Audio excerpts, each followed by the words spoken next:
It started in 1940. The most thing we wanted was to get instruments. We weren't interested in a band or making a... We never expect to travel out as a band or play much, but we wanted to get instruments. So the parish priest of the time here, Father Roach, he backed us up financially. Yeah. We went down to Cork to Crowley's. We bought a bit of stuff there. He got the 2 concertinas for us. We got a small set of drums. We got 2 concert flutes, and I think we bought a fiddle there.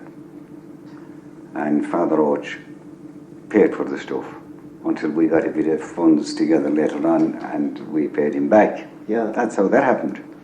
That must have been a big outing, the day to Cork, Paddy, in those days. It was my first time going to Cork, anyway. Is that right? The war was on. The war was started. And we were just lucky that we had the instruments got and that we had the band started, because in a year or 2 after, it was impossible to get anything. I know, It would never have happened. Yeah.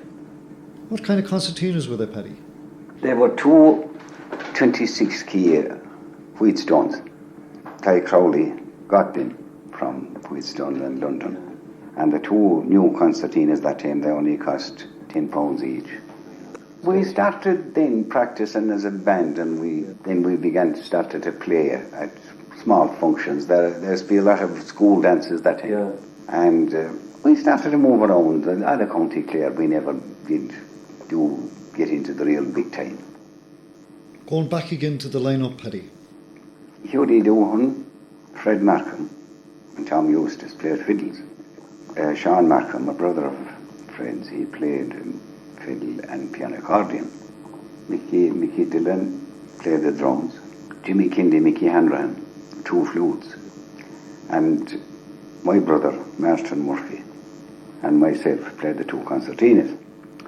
Lots of other fellas then, for the few years we were in operation, we had lots of different lads. Joe Ryan of Ina, fiddler, Michael McMahon, Kilmaley, another good fiddler. Jack Kane was with us for a while.